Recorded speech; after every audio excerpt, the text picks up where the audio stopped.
Thank you for your help. All right. Hello. Should we start again? So, life is really amazing, and I hope each of you have had a similar experience. But sometimes you head down a path and things just happen.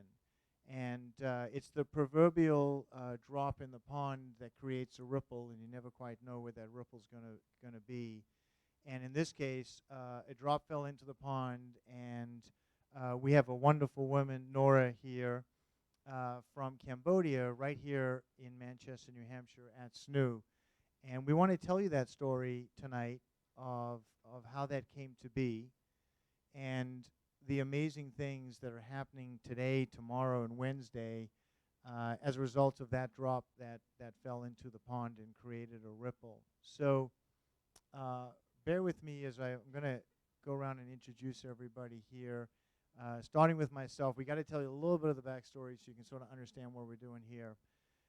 A big thank you, though, to SNHU, to Stephen Boucher, to Mike, to Matt Foster, who's outside, who is a grad student here at SNHU and has been working with us at Swim with a Mission.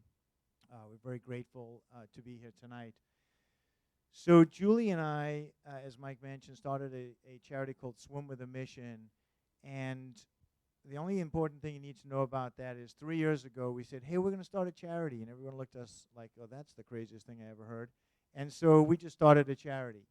And we really wanted to start a charity to help veterans. We weren't sure how we were going to help veterans. We weren't sure how we were going to raise money. But we wanted to come up with some cool, fun things that large numbers of people could do and hopefully inspire people to volunteer their time, to raise money, or maybe do both. And so after 3 years, we've raised over $2.1 million to support veteran service organizations. Thank you. And the amazing thing is we never know what's going to happen next. So we teamed up with a group of Navy SEALs. I'd actually never met a Navy SEAL before 3 years ago. If you've not met a Navy SEAL, I highly recommend it. They're a lot of fun, and they play a very important role in our military.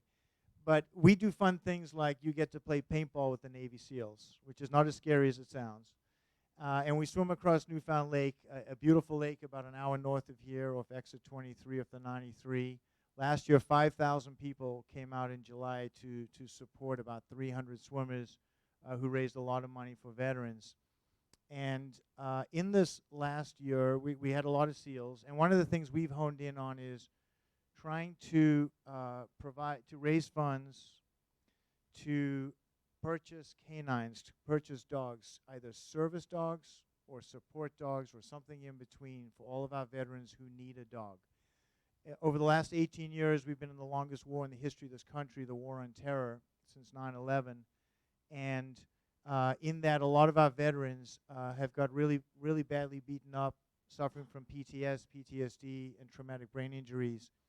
And having a support dog and a service dog in a lot of cases really helps.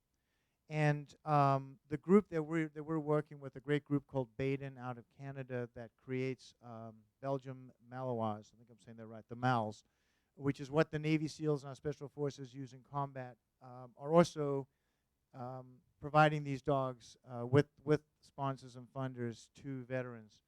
And one of the guys who got one of those dogs is sitting to my left, Mark Geist, goes by his call sign Oz, or that's how a lot of us refer to him.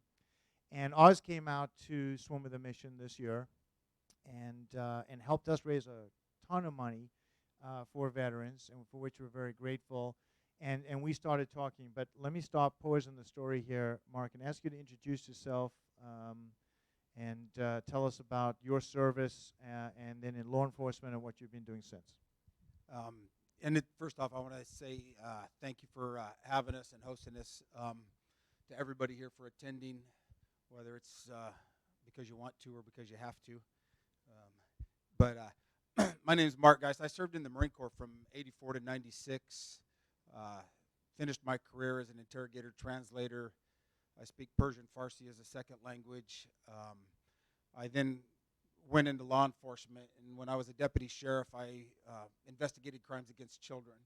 And then left that, started my own business doing bounty hunting for about 3 years, and then when the war kicked off, it was something I really wanted to do, was get back into serving the country. And so I started as working overseas as a private security contractor, training or protecting diplomats around the world, but mostly in war-torn areas. And my career ended on September 11th, 2012.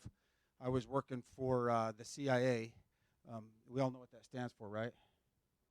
Culinary Institute of America. Okay.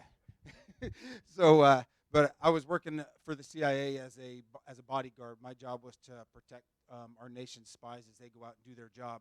And in that, on September 11th, 2012, in Benghazi, Libya, our consulate, which was about a mile away, came under attack where our ambassador was. Our team was the only team that was in the area that could do anything.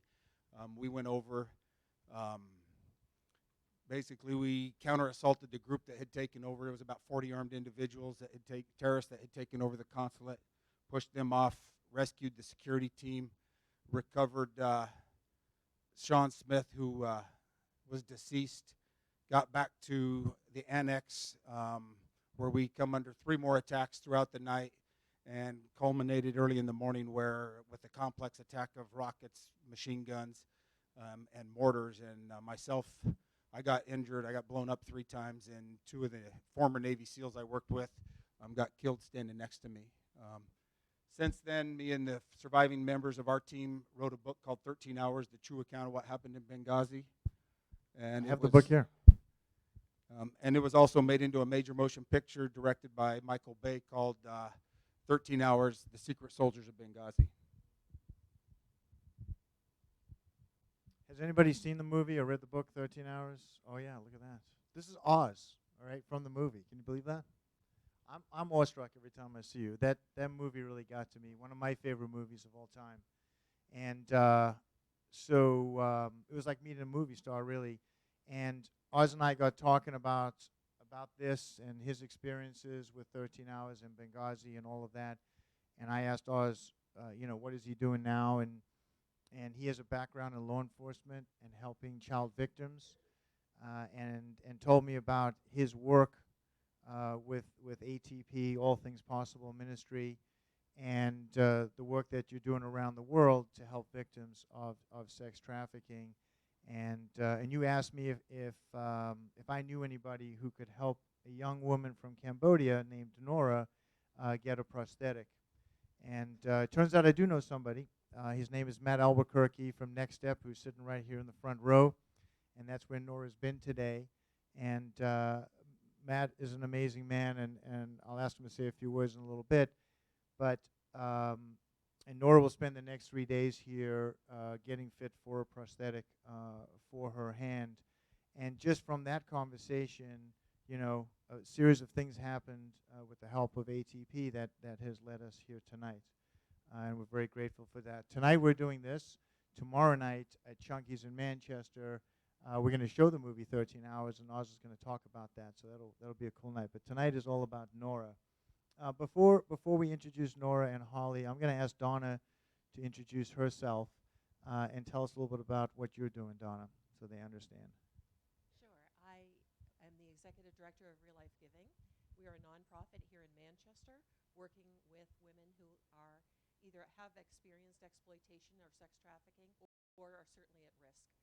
We operate a day center, a support area where we can I'll go into those details later, so I won't take up too much time right now. We do street outreach, and we also do a lot of awareness and training, meeting with community groups, churches, certainly, civic groups, but also for professionals. As you can imagine, it's so key that not only law enforcement, but of course social service providers, medical personnel, even businesses. We have just started travel and tourism training through the task force. I'm a member of, and so grateful to be a member of the New Hampshire Human Trafficking Collaborative Task Force, and I'll share a little bit more about that work as well. But it's been wonderful to partner with so many people. It really does, cliche as it is, take a village, and we'll just look into that in more detail as we have time later on. Thank you. If I could just ask you one question, just give us a sense of what the magnitude of this problem is in New Hampshire, or maybe in New England. So we sort of have a sense of this is not just a faraway problem in another part of the world. Right. We really appreciate the opportunity to be here this evening because as important as an international situation is, and I know that I can only imagine how compelling Nora's story will be, and it's an honor to be here with her and to celebrate the survivor voice that we have with us tonight, which is the most important voice, I believe. But, when we do an event, most often what we hear, one of the first questions is, well, it's not happening here. There's been such a advantage to being a part of the task force because one of the things that we do is collect data, and we have providers that are talking with one another. We have law enforcement, they're talking with one another. And we're starting to see more and more, what does this really look like in New Hampshire? We have identified it in all 10 counties, both labor and sex trafficking. It's not just in urban areas, it's in some of the rural areas as well. As a matter of fact, the second federally prosecuted case of human trafficking in the United States happened in 2003 with a tree service in Litchfield, New Hampshire. And so we are absolutely seeing it, and I look forward to a chance to explain a little bit further what we're seeing, but also what we can do about it. Thank you, Donna. Holly, tell us a little bit about yourself and tell us what you're doing now. Hi. My name's Holly. I'm actually from California. I'm American. And a little bit about myself. Well, really short. I'm an ex-drug addict. Used to slam needles in my arm. I've done time in jail. I've done time in prison. I was very much a monstrous person, so the evil end of the trafficking and the drugs and extorting people, extorting women and everything like that, I used to do that personally myself. But the last time I got arrested, I don't know if you guys are religious, but I saw God showed me that I was actually a slave to sin, and all that time I was doing what I thought I needed to do to make me happy and to fulfill something inside of me. And I realized I was actually a slave to sin, and I was throwing my whole life away. For what? For just another empty promise, another empty promise. So I gave my life to the Lord Jesus Christ. I got out of prison, I went to Bible college, and then God told me to go to Cambodia. After he told me to go to Cambodia, he told me to open a home for women, which I did. So it's not like I was some good kind of person that was just like, oh, I'm going to go help women. And no, I'm just following the Lord. I'm a knucklehead. But I'll tell you what, because of my past, I can see things that other people can't see.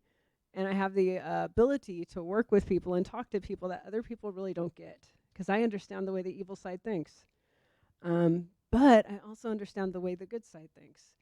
And so the God of love and everything. So that's a little bit about myself. I've been in Cambodia now since 2009, January 2009. I've had, 3 or 4, 5 houses. Right now we have one. We're all in one.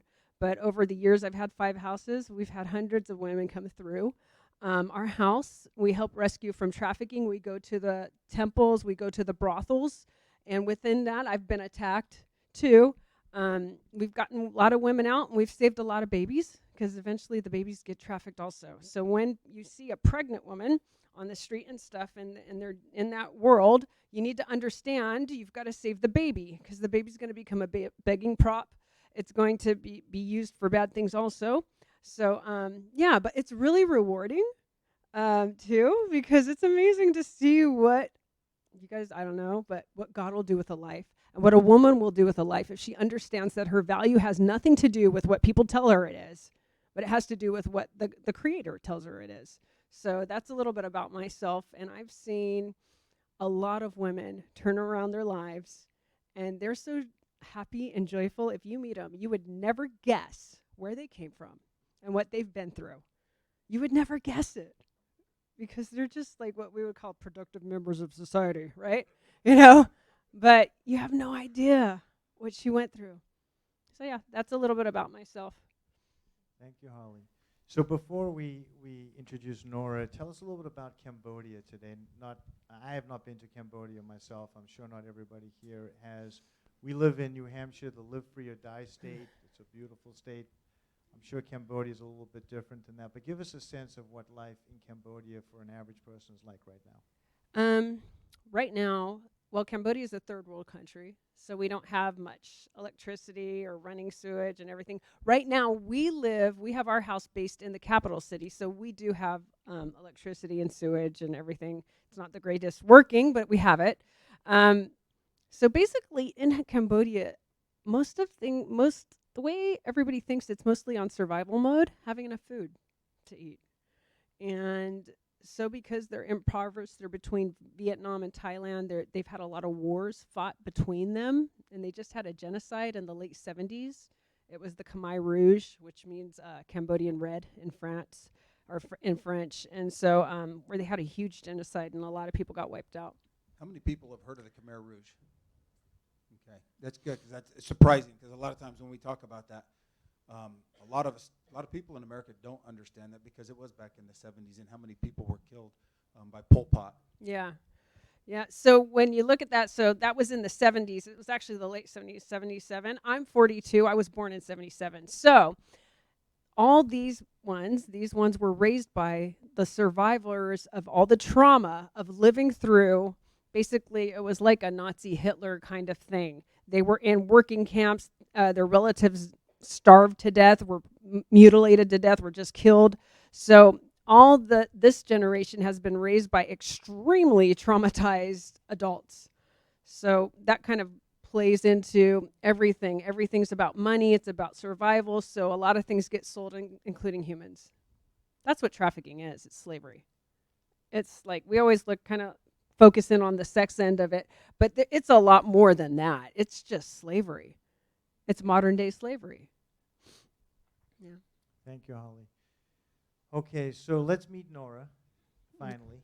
Took us a Young while to get there. Jup Nora. Okay. All right, so maybe Nora could start by telling us how old she is and where she's living now. Som Japadam Brapot Young Ayupon Manhai Nang Eloni Now Now Na. I'm 23.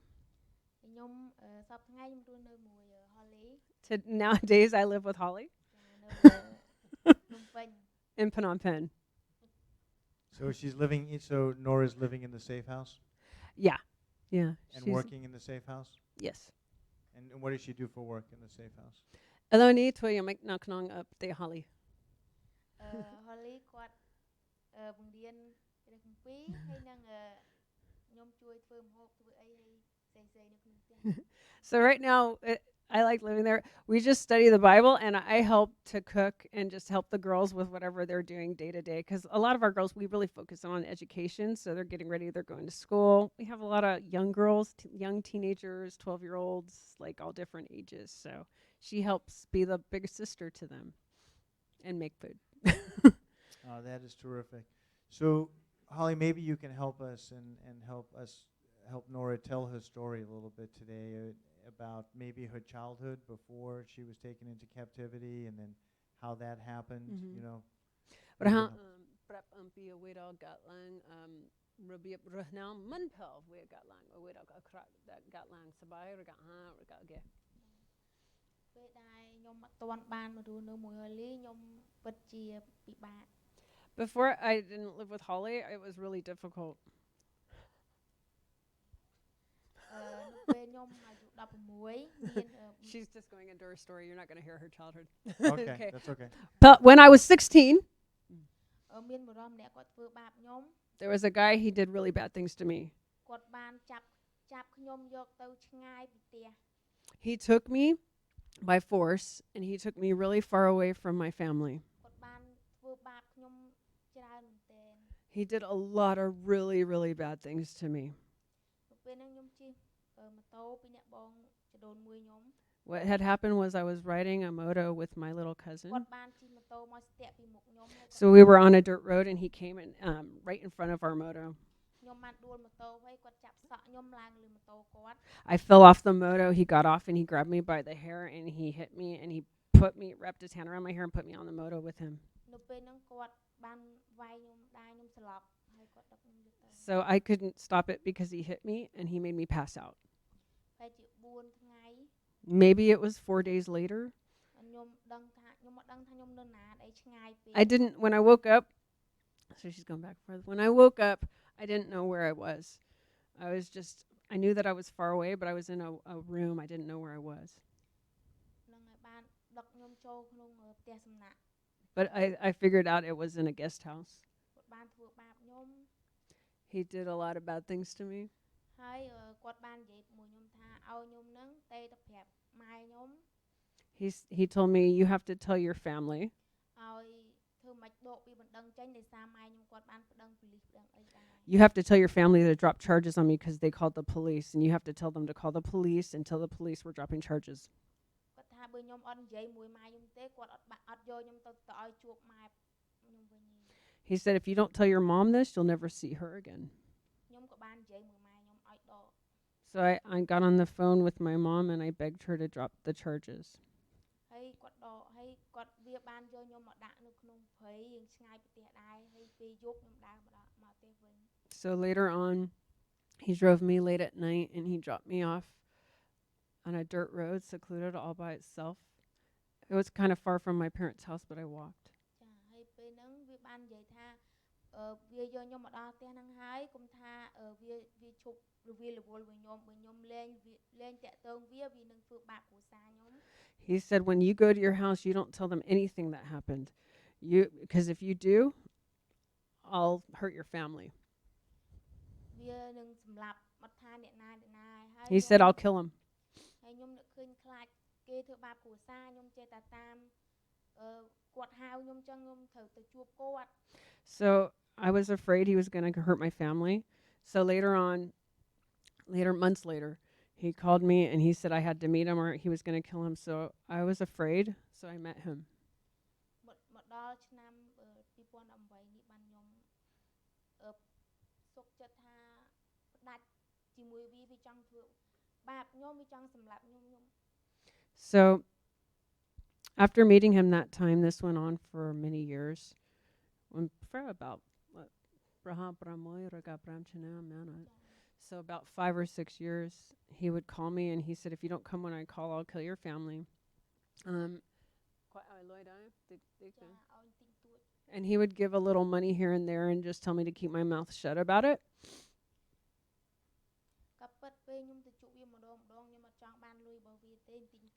The truth is, when I went to go see him, I didn't want his money. But he'd always say, I'm going to kill. I'll kill you. I'll kill your family.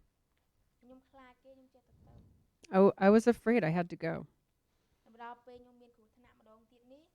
But when I had this accident, I was just so tired of it. It kept going on, so I decided I was going to break it. I wasn't going to answer his phone calls anymore.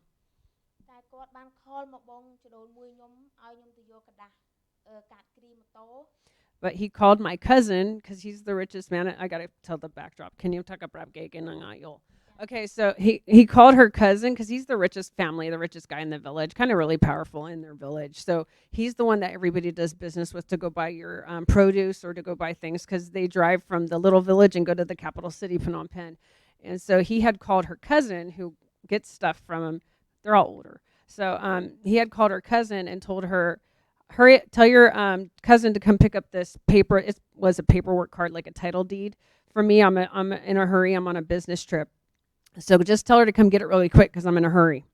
It was to meet me out in the middle of a dirt road. I'm on the road waiting.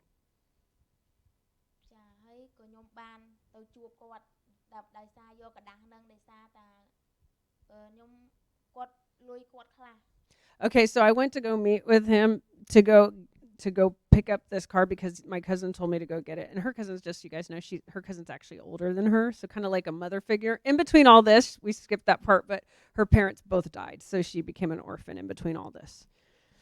So the cousin was the one that kind of was a mother figure to her.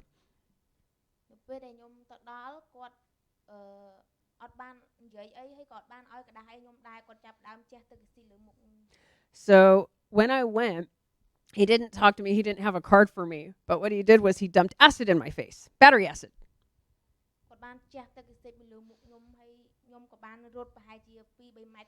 So he put acid in my face, and I ran about maybe 2 or 3 meters away from him.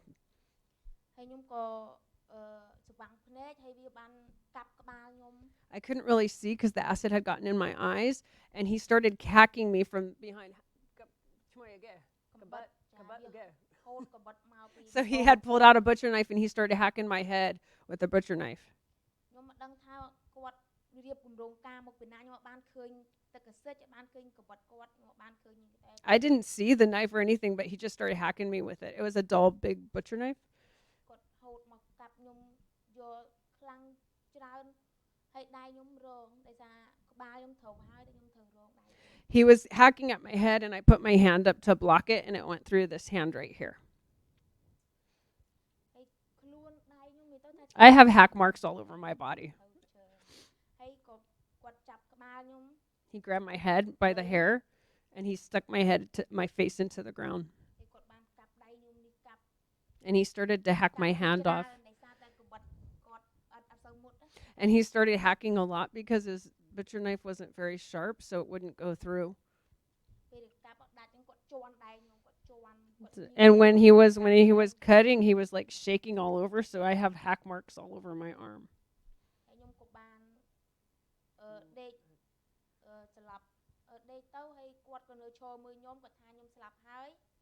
So when I was laying there, he said, after you're dead,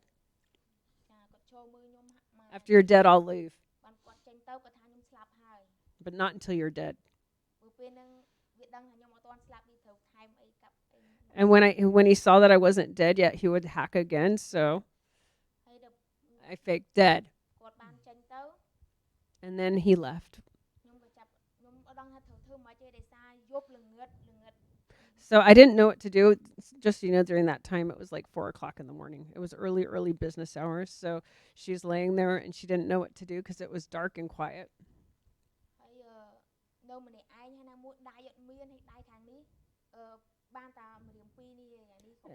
And this hand was gone. We can actually show the pictures. I think it would be a good time to show the pictures if it's possible. But we just need some help here with the screen. Yeah, if there's a kind helper, that would be awesome. Whoa! Oh, I forgot about that. Okay. So yeah, this is what, so like she's sitting up here just telling you guys this, but I want to show you what her face looked like when he doused it with battery acid. Now, I don't know if that's going to shine. Oh, it's just on the TV. Cool. Yeah, that one.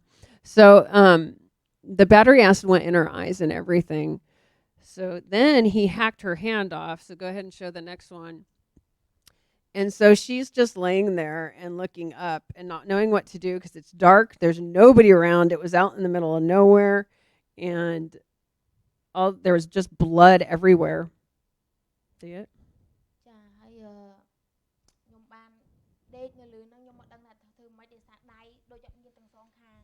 So I just didn't know what to do. And this hand, only these 2 fingers were working because these ones weren't working at all. The knife went through the bones, so it detached the index finger and the ring finger.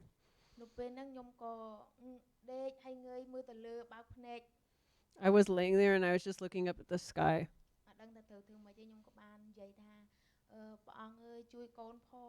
And I didn't know what to do. And I didn't know what to do. And at this time, I was a Buddhist. And I just said, I don't know why I said it, but I said, God, help your child, please.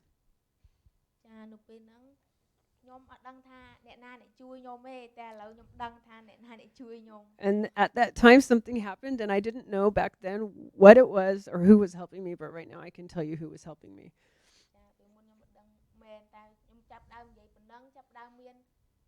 When I said that, it was weird. There was a light, and it came from behind, and it came up.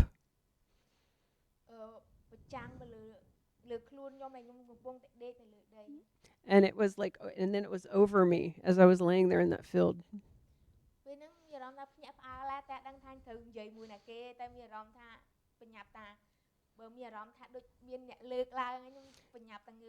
And right then, as I was there in the field, I don't know who to talk to. There was nobody there, but I felt like something was lifting me up.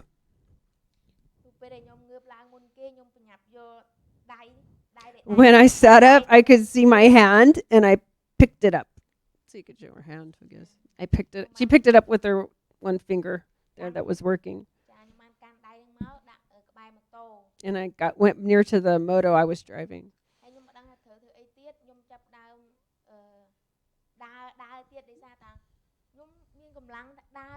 I don't know how I had strength to even walk around because there was blood everywhere. It was gushing out of my hand. It was pouring.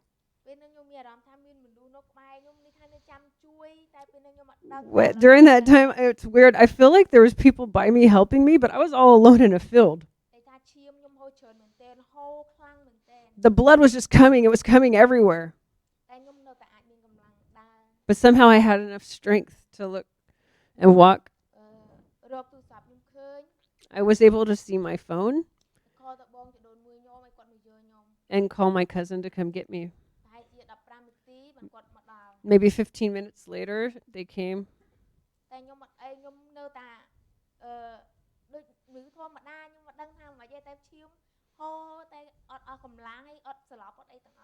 But I don't know. It was like the blood was just coming out, but I didn't pass out.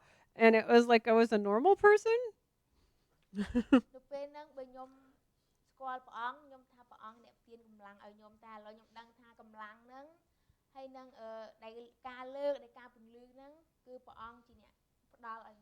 So right now, back then I didn't know what was going on, but now I know what happened, and it was God.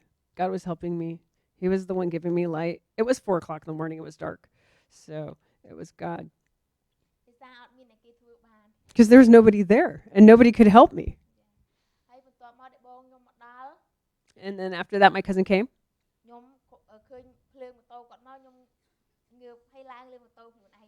And when the moto came, I actually got up on the moto by myself.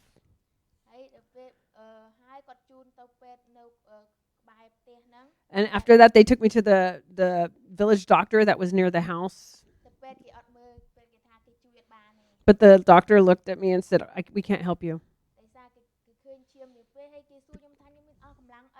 And because they said they saw the blood and they said, are you tired? And I told them, it's okay. And the doctor's like, we can't look at you. We can't help you. So they put me in an ambulance and they sent me to Phnom Penh.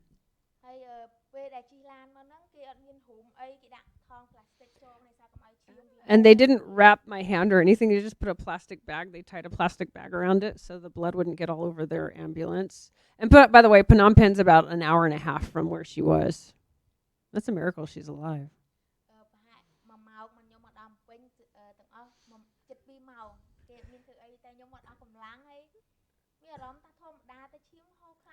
There was a lot of blood everywhere. It was everywhere in the bag and it was everywhere, but I feel like I had some kind of weird strength.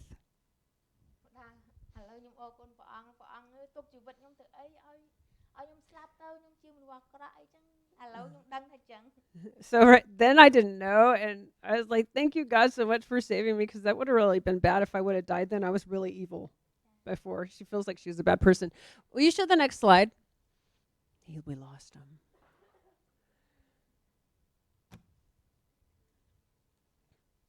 Kanyum Jung Jui Banghain Pelda Kanyum Jup Nora Naknung Bed. Okay, that's what she looked like right before the accident. Yeah, this is what she ended up looking like at the okay, right there. Yes, over. Okay, so this is what she looked like in the hospital when ATP when we came to meet her. She happens to be one of my girls' cousins. So that's how she kind of got in our on our radar. And so when we saw that, I was like, oh boy, battery acid, she's going to lose her face.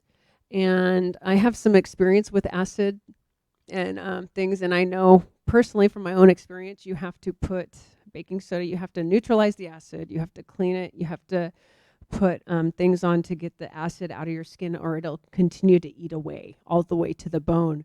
So I was really worried about that. So we met her, and we asked her if we could help her and change hospitals, and then we did, and she let us.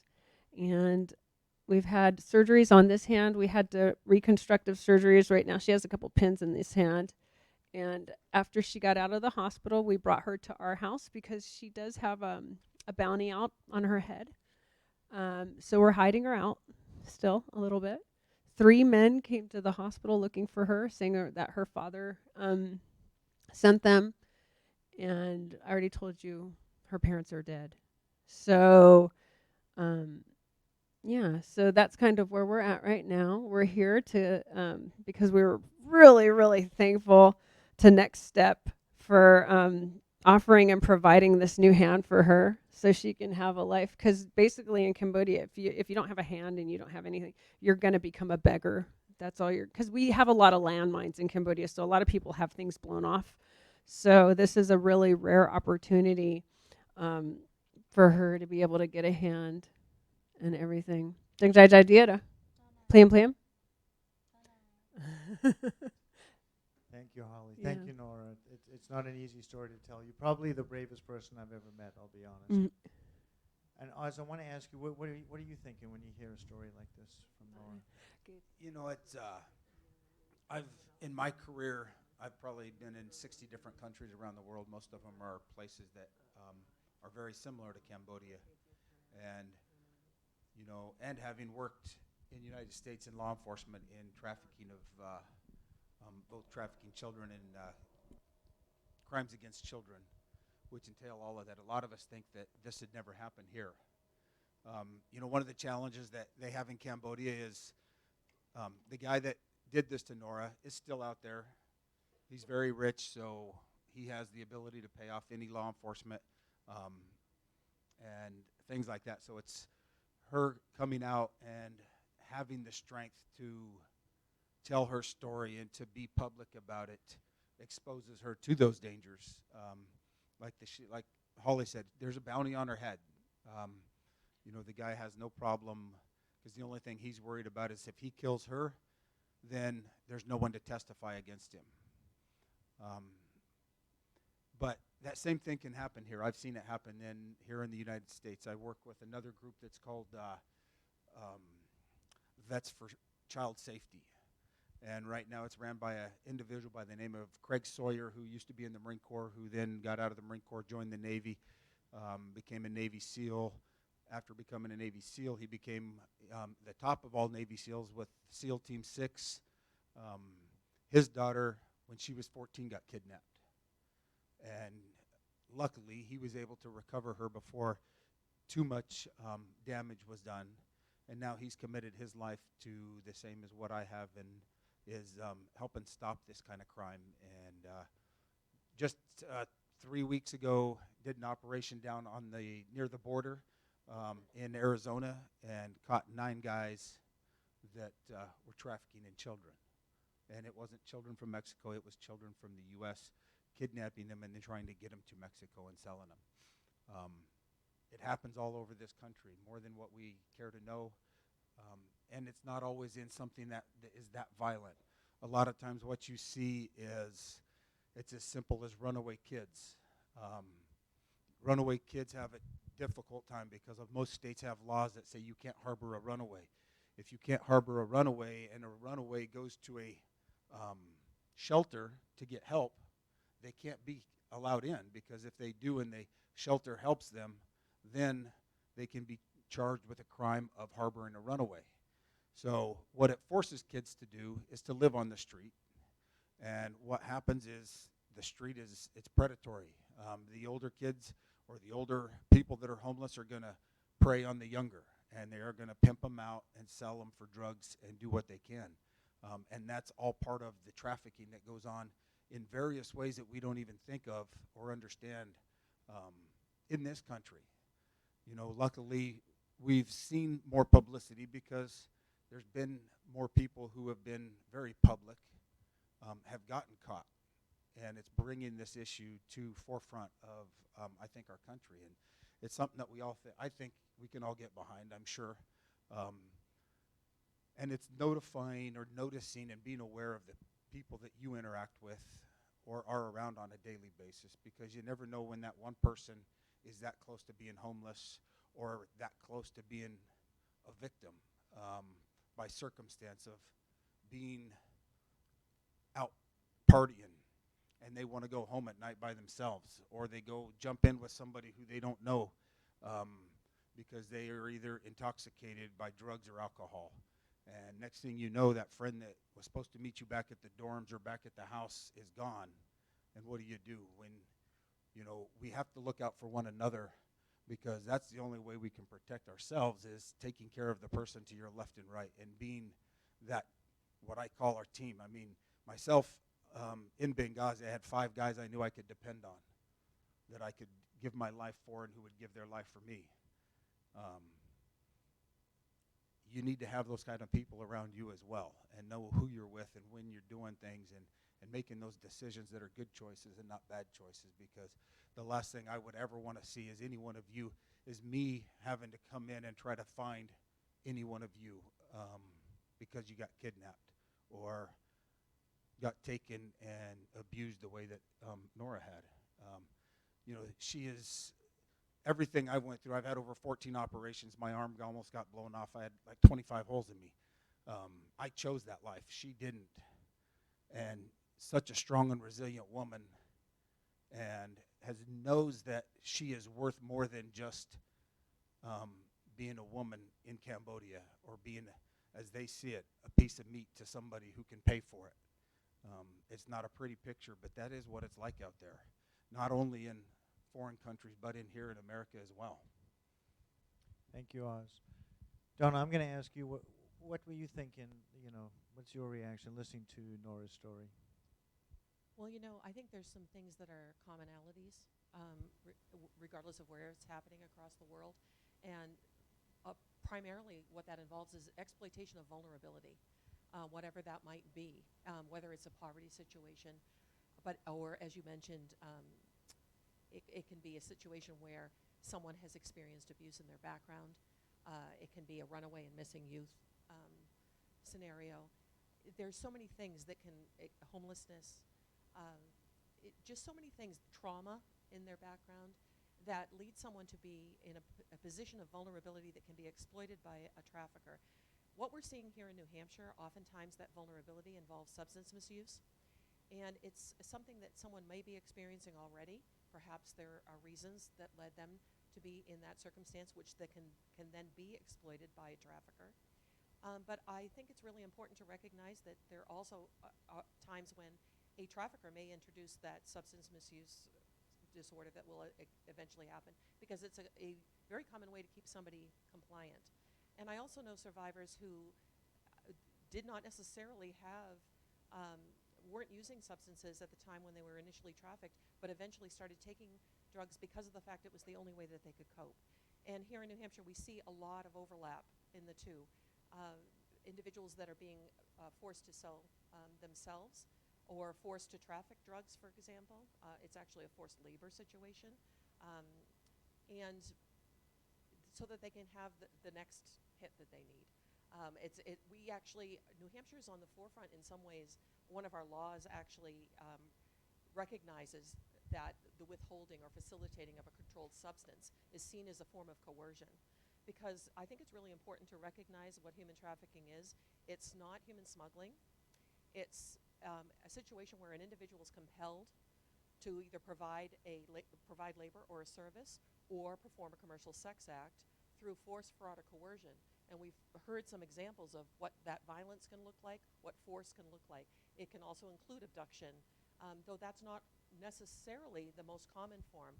What we see more often is perhaps a fraud circumstance where the terms and conditions of employment were misrepresented. Someone thought they were going to have a certain job or a wage, and then it was totally different than that. Or another circumstance where someone has taken the opportunity to really groom someone. They're using coercion techniques, and what they're doing is it's a lot of manipulation. It's very intentional. Perhaps what they're looking for is what's that vulnerability that I can exploit. So say, for example, it is a runaway youth. They may need shelter. They need a place to stay. They need food. It can be as simple as, hey, have you had anything to eat today? Something along those lines. It can also be a grooming situation which involves someone who, for example, what we're seeing a lot too is targeting through social media. It used to be back in the day that you would go where they are in the sense of physically go there. Perhaps it's recruiting in schools, sending someone in to recruit and invite someone to that party. Perhaps it's as simple as going to the mall and approaching someone with a business card that's saying you're a modeling agent. That's actually happened. Approaching people that may need financial assistance in supporting their families, whether that's an American citizen, or certainly someone who might be a foreign national in our country. And that's compelling. But we're also seeing a lot of, how can I put this? Let's say there's a lot of oversharing on social media sometimes, and so it's not difficult to recognize that there may be a vulnerability here. That person's really ticked with their parents for whatever reason, for example. Or, I just hate my life, there's so much going on, and maybe sharing things along those lines. Or, just broke up with my romantic partner. And that can be a situation where a trafficker that knows, again, what they're doing. I'm serious, there are pimp guides out there that will actually use Maslow's hierarchy of needs. They know what they're looking for. And, they become that person that's filling that need, whatever it is. I'm here for you, I'm listening, I care. And, of course, there are people that legitimately do that, but you could see where someone could use that to their advantage as well. And then what happens is a relationship is started and a little bit of trust is built, and they take their time, and then there's that process of isolation. If they can manipulate the situation such that they can get you away from anybody that's going to recognize, wait a second, what's going on here? And that's why we need to be there for one another, as Mark was saying.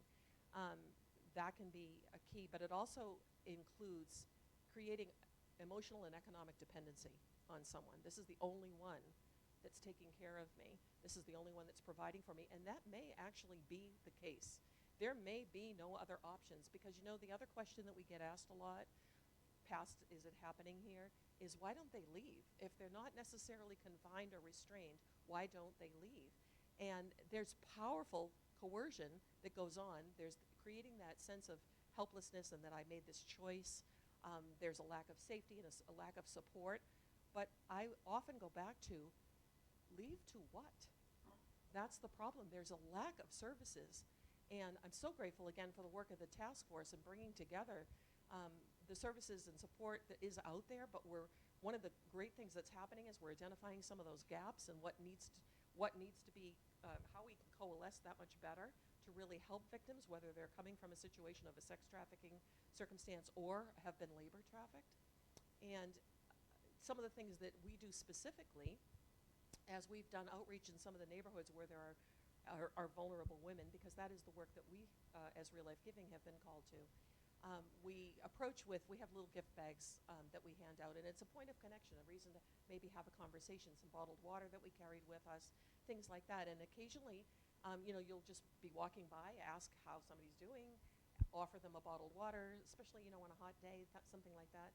Sometimes those simple interactions can lead to a deeper conversation. Inside all of those gift bags, we include a resource card and some information about our center in Manchester. And it wasn't long after we started street outreach that it became clear that having a space, a safe, welcoming space that was just for women, was really key. And what we were hoping is that they would be able to come and have a place that they could just feel accepted, where women would come alongside, and in a place where it's, like I said, safe and welcoming, but also non-judgmental and just really supportive, helping them to, it could be as simple as maybe having some of those products that they might need. Sometimes we have people that come in that are only have what they're wearing, and maybe it could be just having a pair of jeans and a hoodie that is so helpful in the moment. We wanted to be a bridge between the women that we were seeing on the street and some of the teens to the services that were available in our area, which includes 2 amazing caseworkers at Waypoint. They have 2 caseworkers that are just working with women and men, boys and girls. So it's any gender, any age, any race, any socioeconomic status. It's really important that we recognize that. But those that are experiencing human trafficking, they are specifically supported through a grant that we have, that the task force has through the Department of Justice. It also supports our project director, who's here tonight, and a law enforcement officer that's dedicated to working with human trafficking victims. He and also the caseworkers are also available to come alongside other service providers, other law enforcement personnel that are working with potential victims or victims that have been identified. And what we do beyond that is, one of the gaps that we were seeing in our area was, okay, if someone has now recognized that they are a survivor of human trafficking, that they have come to a place where they have experienced, they see that they were exploited, and how do we work through that? And one of the things that we can do at our center is we offer different programs that can, some of them are for really kind of a basic stabilization scenario if someone's still perhaps using or on the street, and the only thing they can think about that day, very understandably, is where am I going to sleep tonight? And there's such a lack of housing. That's a huge issue. And how do you come out and where do you go? Where do you work? You don't have a resume. You may not have finished your education. There's so many hurdles. And then there's significant mental health issues when you have dealt with such a serious level of trauma. And so having connections to counseling is really important.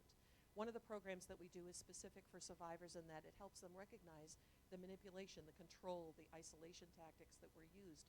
But beyond that, how do we make healthy choices? How do we get to a place where we can actually start to think that in a situation where I may not have had any control in the past in my life, I now am in a place where I can make choices. What do I want my life to look like?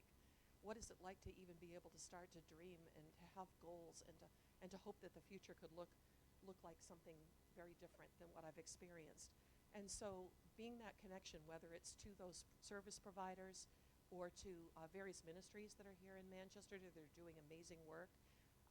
Some of the women that we have connected with are through 1269 Cafe. Some of you might be familiar with that, or Harmony Home. And it has been really an amazing experience, and there's just so much work to be done. And I look forward to having an opportunity to speak to anyone that would like to know more about what's happening here in New Hampshire, how to volunteer perhaps. The task force has a table out there in the hall. We'd be happy to talk to you afterwards. But it's just it may look a little bit different than Nora's story, but there's so much commonality and so much that can be done. We can make a difference, even in a sea of, just being overwhelmed by the magnitude of the problem. It's a $150 billion industry worldwide. This is not going away anytime soon when this much profit can be made and there's this much demand, whether it's for cheap consumer goods or for people. We have to recognize that we're responsible to do what we can in our own sphere of influence, to be aware of what's happening, to watch out for one another, as Mark shared, and to just do what we're called to do in the space that we have, in the time that we have, in the talent that we might have. Because we can refuse to be overwhelmed by the magnitude and be paralyzed by it, and we can refuse to do nothing. Thank you, Donna. That was well said, and thank you for all the great work that you guys are doing. So we've been talking for about an hour. I would love to hear, I have a lot more questions, but I'd like to hear questions from all of you. So if you'd like to ask a question, raise your hand, and yes, Mike.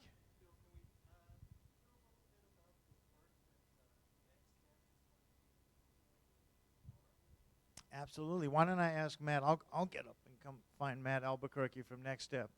And maybe, Matt, you can explain what you're doing at Next Step. And you do a lot of stuff for veterans as well, which is amazing. But maybe start by telling, why do you do this? This is pretty amazing. So I was actually deciding to go to med school and wanted to get into a profession of helping people. And I entered an ad in the paper one time about making artificial limbs for people that were missing their leg. And I gave up the concept of medical school real quick once I got started, because it was really the whole reason I wanted to go to med school, which was to help people. And started a business 23 years ago. My dad's a 20-year Navy vet, a Master Chief, so it was very important to us to be able to take care of veterans. That started 23 years ago, which led me to meeting Phil, who started Swim with a Mission, which, as you know, is a charity that's meant to help veterans. He certainly knew about the work that I did, and we became friends. After he had his first charity event, he ended up running into somebody who needed an amputation. Rick Kaiser is a Navy SEAL, and actually canceled all of his appointments in Florida, came up here. We ended up fitting him with a prosthesis, and he's now doing wonderful. I ended up getting a call from Phil, a few months ago after meeting Oz, and I had known the story about Oz because I had seen the movie. And Phil starts telling me about a story about how Oz had met a young woman who in Cambodia that had got forced into sex trafficking and had her hand chopped off. And it was really amazing to me to sit here and think of, here's a vet that did so much for our country that now went out and now is helping other people that need it. And this falls in line of be there for each other. This is really a great example of that, which is one of the reasons we're telling you this story. This is just a whole group of people that made some phone calls and offered their talent to this whole situation. My talent happens to be making artificial limbs. And when I heard the whole story, it certainly didn't take long for me to say, if you can get Nora here to Manchester, New Hampshire, we'll donate a prosthesis for her. In that discussion, we wanted to find out from Nora while she was still in Cambodia why she wanted a prosthesis. And her answer back to us was so she could cook food for the other girls that were in the safe house and also be able to help all the young girls with their makeup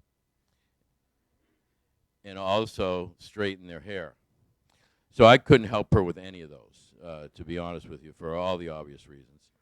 And actually got Catholic Medical Center to donate an occupational therapist who's going to be working directly with Nora on the makeup, the hair straightening, and the working in the kitchen thing. And that's going to be happening tomorrow. So to answer your question, sorry this is a little long-winded, we are actually making her a prosthesis that gives her two options. One would be a hand that has a glove on it that actually is similar to looking like her sound hand.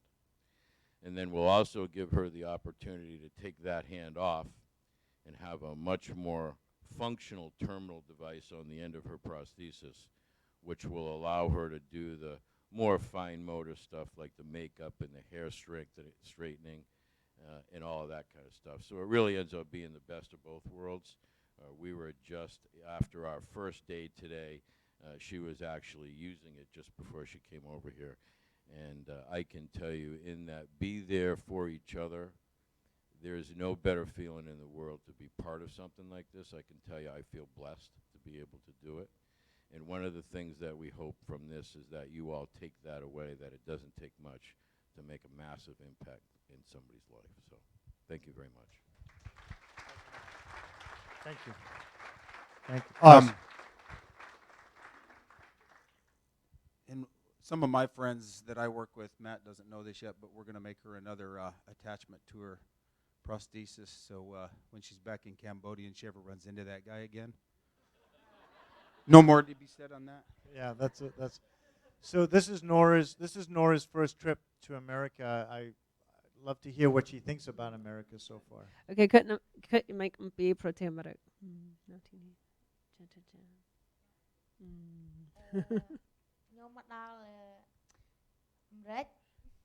I came to America. It's completely opposite from Cambodia. But what I do want to say is it's so beautiful here in America. Thank you, Nora. All right, some questions here for Nora, for Holly, Gabe, for Oz, for Gabe Donna. Sue, Don't be shy. Gabe Let's take Sue. a few questions here.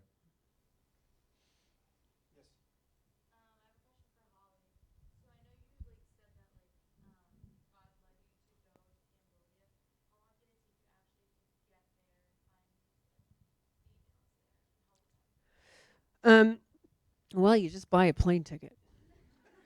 It doesn't take long. But yeah, I just went there, and you know what? One of the first things I noticed when I was in Cambodia was there was little like 5-year-old, 4-year-old kids naked with rice bags getting plastic recyclables, and nobody cared.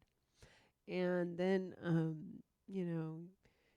started teaching English, and then from the rich people, they're like, yeah, the people just pick them up and take them and just have sex with them and throw them back out of the car. Nobody helps them. And so just kind of opening my eyes to, actually God opening my eyes to what was going on around me. And from my own background, again, okay, check this out. In life, we all desire something. We desire, like, we want to be accepted, right? Humans want to be accepted, right? Right? Okay. So that longing to be accepted, that longing for love, looking for love in all the wrong places, right? So that is actually can be a weakness. And so it's easy to kind of see that and to lure people to come to you for acceptance, to come to you. And that's what the whole thing is with drugs and everything and what's going on. And what breaks my heart is I've been in Cambodia since 2009. And when I've grown a lot there and helped, and it's actually changing quite a bit there. Not that it's extinguished by far, but a lot of the trafficking of the children and everything. There's a lot of NGOs, so non-government organizations that how it's a very tight-knit community where we can call each other, we can help each other, we can get people arrested, we can do this, we can do that. But to work together and go against it, what breaks my heart is when I come back to America and I come to visit my family and I see what's always been going on here actually, but it's really coming a lot more and it's just growing here. And what I would really love to encourage all of you is, look, I'm just a knucklehead ex-con from California. And I've helped a lot of people. And it's not really me, but it's the God in me. I believe that with all my heart. But all of you, don't be weak. Just know you have value. No matter what anybody says about you, you have value. You're a human. You have value. Don't believe everything that people put on you. And go out and help somebody else. You will find so much satisfaction in that, in helping somebody else be encouraged so they don't fall into a pit and get trafficked. So a lot of times right now in America, the traffickers are using the heroin and the drugs. They are taking girls and getting them loaded or whatever, and then they're just dosing them up with the heroin, calling in customers. And then after a while, they just set them loose. Now you got a heroin addict, you think it's a prostitute, but you don't really know where she came from. And that's what's happening in America. And when I talk about the children, we need to really think about our own values as humanity. When it's okay to do things like that to kids, that's really off, right? Right? So I don't know if that answered your question, but I really want to encourage all of you, if any of you are struggling and feeling like this lack of acceptance, this lack of love, and I got to go get it from this guy, or I got to post it all on social media, that's insane. Are you crazy? You're like painting a target on your back. I told you guys I'm an ex-con. I used to know how to scope out people and do all that. So, it's way more fulfilling in life to help people, to encourage somebody and let them know their value is not about what's been done to them either after they've been raped or after they've been trafficked. That's not her value. That's what's so amazing about her. She's just full of joy. She's really joyful. We have fun. We laugh all the time. Life has its difficulties, yes. But through it, we can have joy. Right? You keep going. Awesome. Thank you, Holly. Awesome. I've got a question. Is how many people in here know somebody or themselves feels alone in a crowd? And you don't have to raise your hand all the time. That's okay, but it happens, And how many of us know somebody who is that, and we don't reach out to them? Because that person, if I'm a predator, that is the person I'm going to target. Because they're alone and they want acceptance. And we as friends, as fellow citizens, as everyone going, we're a group of college students that need to look out for each other. Because how many of us are away from home the first time they've ever been away? Okay? Another vulnerability.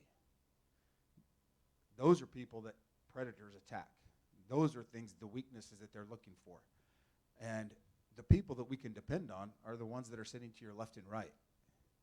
And you have to have those friendships, and you have to have that love for humanity and for each other, and put that value on one another. And our society nowadays wants us to be separated into groups. They love to isolate us by putting us into this group or classify us this or classify us as that, because then that gets us to dislike each other and not come together as a group and not to be a family. You know, and that's what we need to survive through what we go through in life. I mean, there's so many things that we're going to come across as individuals, and without the people that have been around me, there's probably no way I would have ever been able to accomplish the things that I have or to overcome the obstacles that I have. But it's knowing that you have those people in your life, and it's our responsibility as humans, as citizens of this whatever organization we are, whatever country we're in, to help take care of one another. And if I could just say, and I believe that there's a way that we can all engage. Not everybody's called to work directly with victims, perhaps, but on the other hand, we all have some gift or talent that we can bring to the table. And I think that if we're interested, we can certainly find a way that that could get plugged in. For example, I know a young woman who's a graphic designer. Oh my gosh, has she been a great help to us? Things like that, you know? But the main thing, I think, is the fact that an informed and engaged community can make a difference. Knowing about our neighbors, caring about our neighbors. And I also believe we've talked about housing and some of the other needs that are out there. One of the biggest needs that we can all get behind is prevention for our youth. Recognizing the tactics, helping them be educated and empowered in age-appropriate ways so that they're not as easily victimized by a predator, by a trafficker. We can make a real difference that way, and there's some great material out there. I'd love to have some conversations with people about that. Yeah, thank you, Don. I want to take some more questions. I think there was one over here. So earlier you mentioned kind of how people don't realize how close to home it is. And as someone who has been approached by sex traffickers and didn't know until one of my friends that did know about it was approached, how can we better educate ourselves and those around us about trafficking in our own communities? Well, I would reach out. We'd love to talk to you afterwards at the table, seriously, because a lot of what we do is awareness type of things that are appropriate to whatever the audience might need, right? And all of those things, though, include, here are some of the vulnerabilities, here are the tactics that someone uses for recruitment and control, potentially, because while some of the younger youth might want to think that, well, that's not going to happen to me, I think one of the ways to reach them best is you want to protect your friends. Let's be empowered to know what's out there, to recognize, because you're right.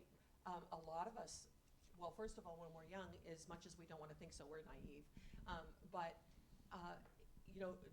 there's a lack of understanding that, for example, just to bring this point home, 83% of sex trafficking cases in the United States involve American citizens. And I'm not saying that to say that that's more important necessarily, but I just use that statistic to show that if we think it's only happening internationally or to foreign nationals that may be here, we're going to miss it. We're going to miss what that looks like. And so I would say having some friends get together, have some type of, seriously, could be as informal as something in somebody's living room, or some type of event. We're really looking for opportunities as a task force. I happen to chair the training committee to get into schools. And so if there's an opportunity, if you have a child that's in an elementary, middle school, high school, elementary would have to be handled very differently, of course, but middle school and high school primarily, or obviously in a college setting, to have an actual event where we go through some of that information and what we know is happening here would be really, I think, a huge benefit, and we'd be happy to help with that. I've got a question. How many people in here would be willing to work with form a group to do that, to help the school here? Be awesome. And now you know who we can get the training from and contact as well, so it builds that chain of information to share. And we are talking mainly about women getting trafficked, but and Men it's been do. mentioned briefly, but Young boys a lot. boys Boys a get lot. trafficked A a lot more lot. than what you think. And the problem and some of the things that go along with that is once it happens once, the guilt that is put upon that as a young boy or as a young man for allowing it to happen to yourself, the guilt that comes in with that is one of the things that they love to have, because once they do it once, they know they've got you forever, because you don't want to come out with it. You don't want to talk about it because it's even more embarrassing, so to speak, if I can even use that term in that. But it's that power and control issue that they can get on you And the only way I know to overcome that, from my experience, is being a group and looking out for one another. Thank you, Oz. All right, more questions in the back here. Yes.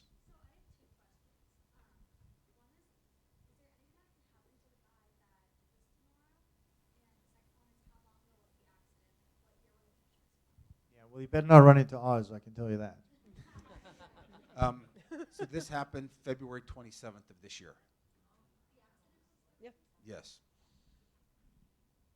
Yeah, and maybe Holly, you want to speak to the question about can anything happen to the man who did this? Yeah, well, we went and we got an arrest warrant. It took a while, but we got one. And so he does have an arrest warrant right now, but he is very rich and powerful, and we haven't been able to get him yet.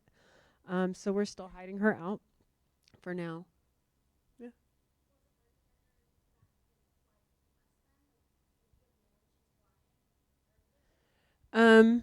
Well, we don't publicize it. We just kind of got on the plane.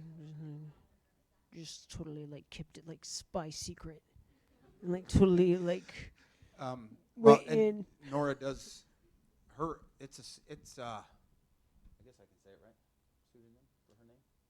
Yeah, you can say that. So that isn't her given name, and that's done to protect her. And there's other things that we do to make sure that she's safe, both here while she's traveling and back in Cambodia. And one of the things, and they did for a brief time,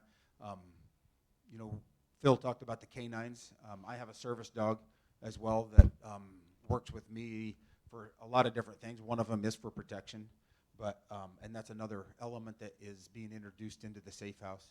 So there's a lot of things that we do, and there's a lot of guys that are like me that have worked in that kind of industry that help out with this, both there at through intel, through what we call open source intel, and just so you know, as she spoke to it, the stuff that I can find about each one of you on the internet is, you guys would be flabbergasted, and it's not just through your standard social media that you see. So be careful what you do online. Be careful what you share, because those are things that if I can do it to help protect you, somebody else can do it and search it to target you. And just to finish that story, part of the difficulty was actually Nora kept getting turned down for a visa to come into America. Yeah. And so Matt called Senator Hassan's office, and this is the great thing about being in a small state like New Hampshire, and they not only did they take the call, they worked very hard over, not this last weekend, I think the weekend before, with the State Department explaining why Nora was coming to America and what this was all about. I mean, you think this would be really easy for her to come into the country to get this kind of help, but it took calling a U.S. Senator and that U.S. Senator prioritizing this in order for Nora to be able to come into the country. So even last week, I wasn't sure Nora was going to be able to come in here, but thankfully that all worked out. I just want to add as a backdrop to this, Julie and I have worked at the Child Advocacy Center for about 12 years now. There's a Child Advocacy Center in each county in New Hampshire and 2 in Hillsborough County. The CAC is the first place that a child victim of sexual abuse comes to. Sometimes it's the doctor that finds them, it's a parent, it's a teacher, it's a law enforcement officer, and they come to the CAC. And they get interviewed by a forensic interviewer, and in another room there are law enforcement, DCYF, all the various constituents, and I see actually Andy Cruz is over there, who's the current president of the CAC of the board, good friend of ours, and has been working on this for a long time. But Andy and Julie and I see every month when we have a board meeting, we see what look like statistics. How many children are coming through our CACs in New Hampshire every month. And the forensic interviewers have gotten so good at interviewing these child victims that the law enforcement that works with the sex trafficking groups are sending their victims through there as well. And we're watching those numbers, 1 a month, 2 a month, 3 a month, 10 a month, 15 a month, coming through all of the CACs. And just to sort of make this real for you, we know in New Hampshire, and this is the same statistic all the way across this country, 1 in 5 people have been victims of sexual abuse. Just think about how there's about 200 people in here. 1 in 5 of people in this room. It's irrespective of religion, socioeconomics, male, female. It's a little higher for female, but not much higher. It's 1 in 5, and less than 10% are reporting. So 90% are living with that for the rest of their lives, probably not well, right? But this is something that's been going on for decades. It's tied to the sex trafficking. It's tied to abuse of opioids and so forth. But we do have a very large societal problem, and it breaks our heart to see these numbers continuing to tick up every month as we get. But it is everywhere. There was a report that just came out fairly recently of a study that was done in Florida. It was reported in the Journal of American Public Health. And they did a study with over 900 minors in Florida, and they found that the key predictor for sex trafficking of minors in this study was having child abuse in their background and high ACEs scores. Are you familiar with adverse childhood experiences? And we're seeing that here in our state too, that many times victims, whether they're minors or adults for that matter, have a score of at least 6 or more. And I'll let you look up what ACEs means for those of you who might not be familiar. But it was, like I said, a study that just came out recently that is quite comprehensive in the sense of the number of individuals that were considered in that study. So important indicator for sure. Thank you. All right, more questions. We have a little bit more time. Over here.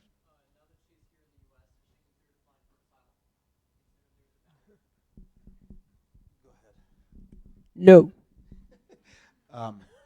And there's a lot of precipitating factors to that. She still has brothers and sisters that are back in Cambodia, and of course, that's a challenge.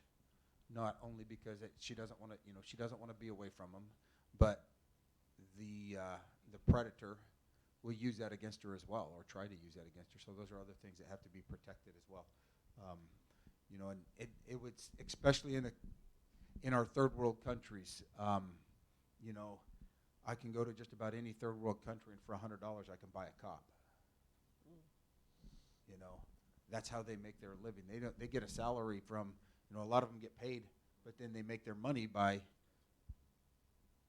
if you want a warrant served, guess what? I got to pay this guy $50. It's his job, but I got to pay him extra. If I want somebody looked at, I've got to do this. If I want him to do this, that's what it is. That's how those economies, that's how those organizations in third world countries work, and those are some of the challenges that we have, and that's one of the reasons why that asylum process wouldn't work out for her. And real quick, while we're talking about it, the one person that's not here that I want to definitely also give a shout out to is a gentleman. He's a friend of mine, become friends over the last probably 6 years. His name's Victor Marks, and he is the one that started the ministry that pretty much funds the Safe House, and it's called All Things Possible, or ATP. Victor has been around the world. He served time in the Marine Corps, but he was also a victim of abuse, both physical and sexual abuse as a child, which drew him into talking about trauma. And that has just been the grace, the grace of God has helped him, and he's helped so many people. His organization has built 2 orphanages in Iraq, one in Kurdistan and one in Nasiriyah province, that do nothing but help kids that have been experiencing trauma or have been orphaned because of the war on ISIS and the war on terror. But again, and I just have to give a shout out to him. Look him up. And one note for him is he's got the world's fastest gun takeaway. Mm-hmm. It's awesome. I mean, you can have a gun pointed at his head and his back in less than a second. He'll take them both away. So YouTube it. It's awesome to watch. Yeah. All right, a little bit more time. Any more questions here? Yes, in the back.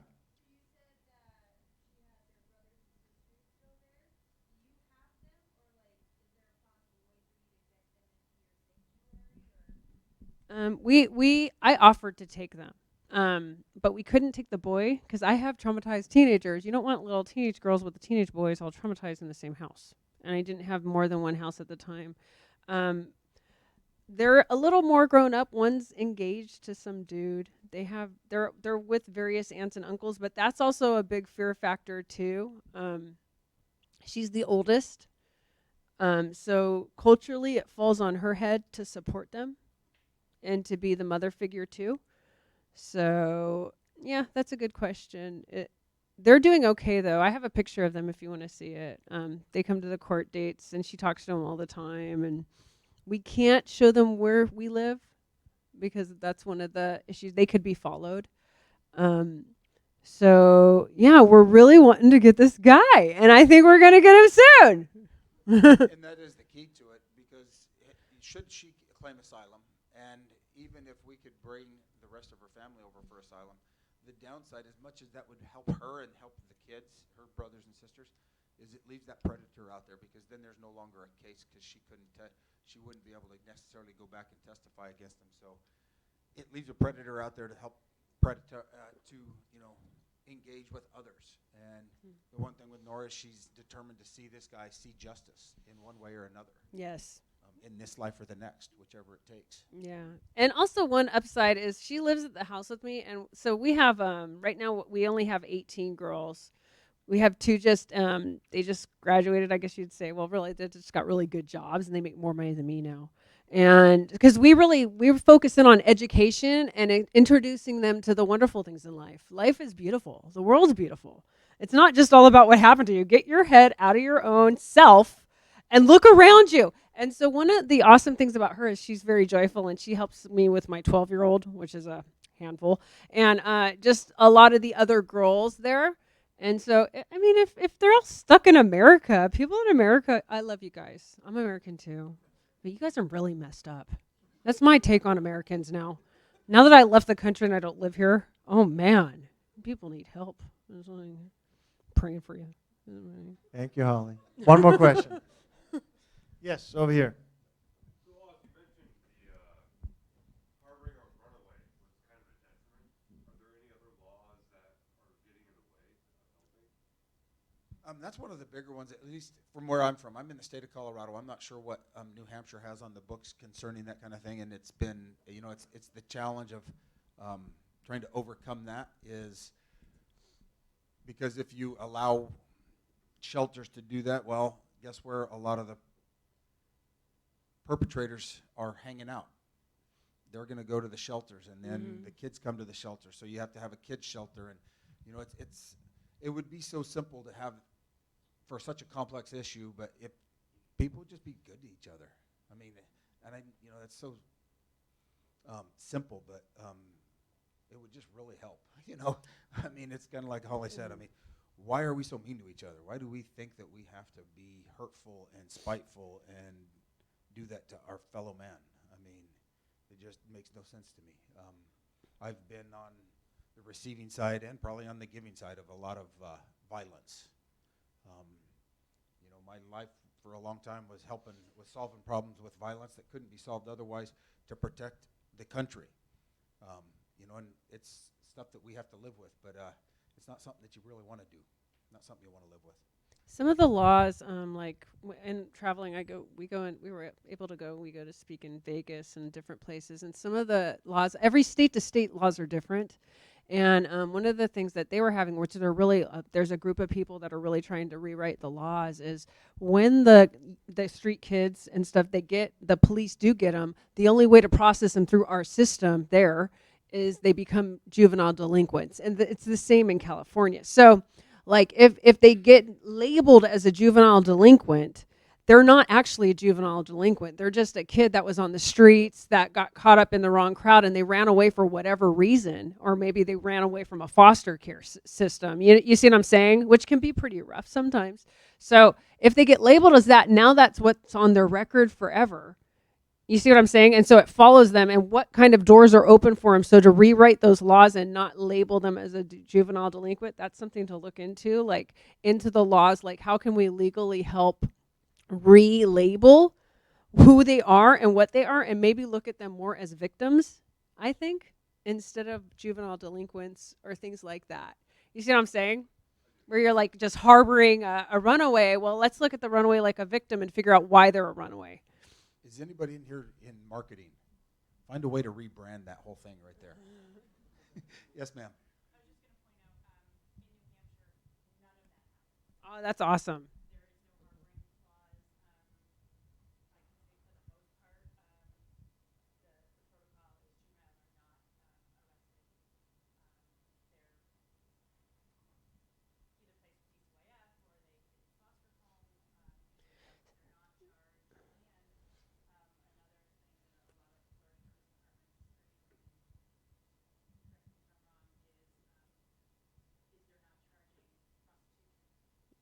That's the key. That's the key, looking at him as a victim instead of a prostitute, and that way you can relabel it and you can put him through counseling.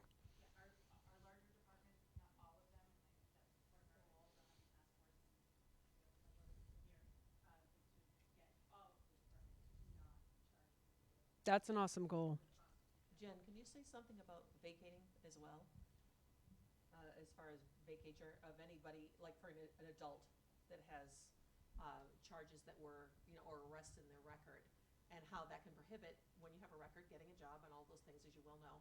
And where are we as far as that's concerned with helping victims? This is we're talking individuals who have a record because of something that happened during their victimization. Yeah.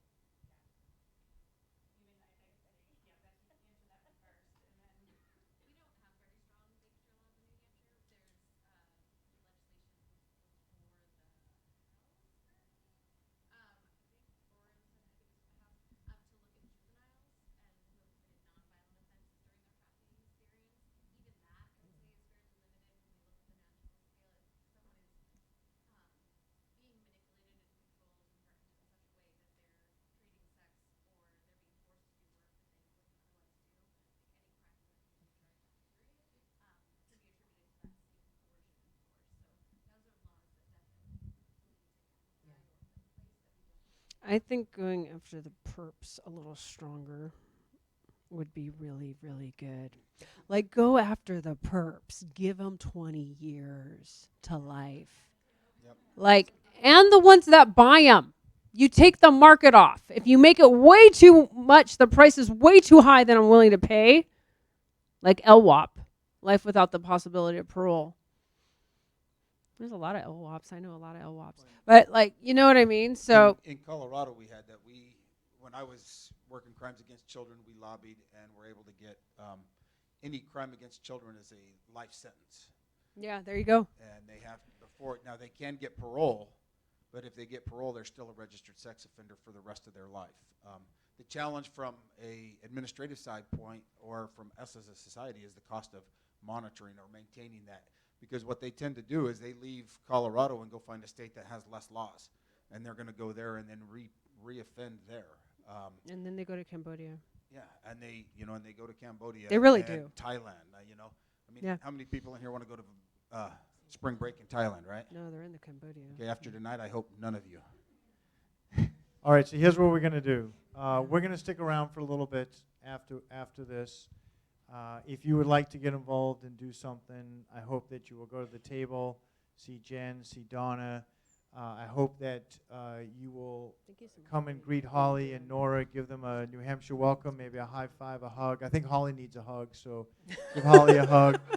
If you have a little problem in your life and you want Oz to take care of it, he is not Deadpool, but just give him your card and maybe Oz will help you out. I don't know. But right now, I want you to give a big hand to Nora, who's an incredibly brave woman.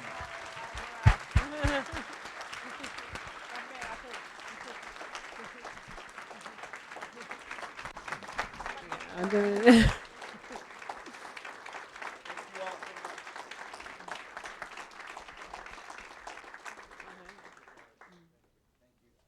Thank you all. Amazing how strong she is.